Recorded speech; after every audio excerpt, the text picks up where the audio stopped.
সন্মানীয় প্ৰমোদ বড়ো ডাঙৰীয়াদেৱৰ নেতৃত্বত কটৈ BTC অঞ্চলত বিভিন্ন ৰাজনীতিৰ দলৰ পৰা বহু UPPL দলত যোগদান কৰি আছে। তাৰে এজাৰ আজি এটা প্ৰমাণ হৈছে মানাহ চেৰপাং সমষ্টিত আজি কমচে কম 2000তকৈ অধিক বিভিন্ন ৰাজনীতিৰ দল স্পেচিয়েলি BPF আৰু JSP সেই দলৰ পৰা আজি মানাহ চেৰপাং সমষ্টি অকল মানাহ চেৰপাং সমষ্টিত 2000ৰ অধিক আমাৰ দলত UPPL দলত যোগদান কৰিলে। সঁচাসঁচিকৈ মই আজি গৌৰৱ অনুভৱ কৰিছোঁ যে মানাহ চেৰপাং সমষ্টি ৰাইজে আজি দিনটোত UPPL ৰাজনীতি দলত সঁচাসঁচিকৈ আজি আকোৱালি লৈছে। সেই বস্তুটো আজি প্ৰমাণ হৈছে আৰু তেওঁলোকে কৈছে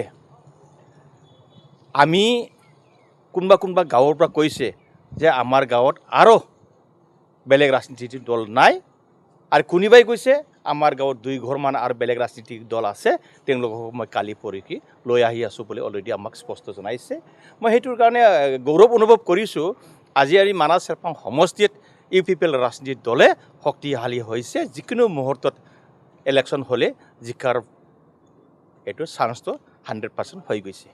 আমাৰ BTR প্ৰধান সন্মানীয় প্ৰমোদ বড়ো ডাঙৰীয়াদেৱে স্পেচিয়েলি আমাৰ বটপা উপেন্দ্ৰনাথ ব্ৰহ্ম ডাঙৰীয়াদেৱৰ যে আমাৰ আধাৰশিলাটো আজিৰ পৰা শুভ আৰম্ভ কৰা হৈছে।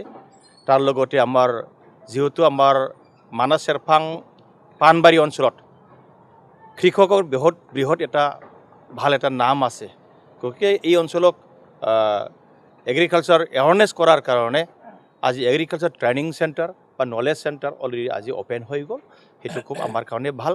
তাৰ লগতে আৰু বিভিন্ন ৰাস্তাৰ তেখেতে ঘোষণা কৰিছে, ব্ৰিজ ঘোষণা কৰিছে।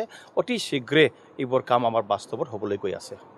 মই উত্তৰ দিবলগীয়া বুলি এটা নাভাবোঁ। তেখেতে এটা জোকাৰ মানুহতো, আজি কিবা হয়তো কালি কিবা হয়তো মানুহক সাহস কৰে, বাকী একো নাই।